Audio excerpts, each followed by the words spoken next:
ఇల్లు అమ్ముతున్నారా? లేదా మీ ఫ్రెండ్స్, కోలీగ్స్‌లో ఎవరైనా ఇల్లు అమ్మాలని ప్లాన్ చేస్తున్నారా? లేదా కొనాలని డిసైడ్ అయ్యారా? అయితే ఈ వీడియో మీకోసమే. ఇంటి ధరను ప్రధానంగా స్థిరాస్తి ఉన్న ప్రాంతం, దాని నిర్మాణ ఖర్చులు, స్థలం ధర నిర్ణయిస్తాయి. కానీ పూర్తిగా ఈ అంశాలు మాత్రమే ధరను నిర్ణయించలేవు. మార్కెట్ సెంటిమెంటే ఎక్కువ ప్రభావం చూపిస్తుంది. గిరాకీ, సరఫరా కూడా కొంతమేర ప్రభావం చూపుతాయి. కాబట్టి స్థిరాస్తిని విక్రయించాలి అనుకున్నప్పుడు ముందుగా మార్కెట్ స్థితిగతుల్ని అధ్యయనం చేసుకోవాలి. ధరలు ఎలా ఉన్నాయో తెలుసుకోవాలి. ఆ ప్రాంతంలో సగటు ధర లాంటి విషయాలపై దృష్టి పెట్టాలి. నిజానికి ఒక ఇంటి అంతిమ విలువ రెండు రకాలుగా ఆధారపడి ఉంటుంది. ప్రస్తుతం నివసించడానికి సౌకర్యాలన్నీ ఉన్నాయా? ఒకవేళ భవిష్యత్తులో ఇల్లు అమ్మాలి అనుకుంటే మంచి ధర వస్తుందా? ఈ రెండు అంశాలు ముఖ్యం. ఉదాహరణకు, దగ్గరలో షాపింగ్ మాల్స్ లేదా దుకాణాలు ఉన్నాయా? స్కూళ్లు, ఆసుపత్రులు, రవాణా సదుపాయాలు లాంటివి ఉన్నాయా లేదా అనేవి చూడాల్సిందే. చుట్టుపక్కల వాళ్ళు స్నేహపూర్వకంగా ఉంటేనే ప్రశాంతంగా నివసించవచ్చు. కొత్తగా పెళ్లైన జంటలకు స్కూళ్ళ అవసరం ఉండదు కాబట్టి ఇల్లు కొనే ముందు ఈ అంశం గురించి పట్టించుకోరు.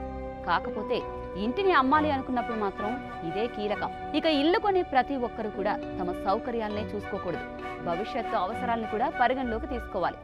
కారు లేదా బైక్ ఉన్నవారికి ప్రజా రవాణా వ్యవస్థ అవసరం ఉండకపోవచ్చు. ఇవే అంశాలు ఇతరులకు ముఖ్యమవుతాయని గుర్తుంచుకోండి. ఇంటిని అమ్మేటప్పుడు ఇలాంటివే కీలకంగా మారతాయి. దగ్గరలోనే షాపింగ్ చేసుకోవడానికి అవకాశం ఉంటే భవిష్యత్తులో ఇల్లు విక్రయించే సమయంలో కొనేవారికి ఇవే ప్రధానం. ఇలాంటి అంశాల ఆధారంగా ఇంటి విలువ లెక్కగడతారని గుర్తుంచుకోవాలి. ఇటు స్థిరాస్తికి ఎన్ని అనుకూలతలు ఉన్నా, ఓ విషయంలో మాత్రం చిన్నపాటి తేడా ఉన్నా కొనుగోలుదారులు ముందుకు రారు. అదే న్యాయపరమైన అంశంలో మీరు విక్రయించాలి అనుకున్న స్థిరాస్తికి సంబంధించిన న్యాయపరమైన అంశాల్ని కొనుగోలుదారులకు స్పష్టంగా వివరించాలి. మరోవైపు మన ఇంటికి అధిక ధర రావాలి అంటే అది ఉన్న ప్రాంతము కూడా ముఖ్యమే. ఇంట్లోని వస్తువులను మార్చినట్టుగా ప్రాంతాన్ని మార్చలేం కదా. కాకపోతే మన ఇంటి నిర్మాణం ఎంత అభివృద్ధి చెంది ఉంటుందో ఆ ప్రాంతం కూడా అంతే వృద్ధి చెంది ఉంటుంది అనేది మర్చిపోకండి.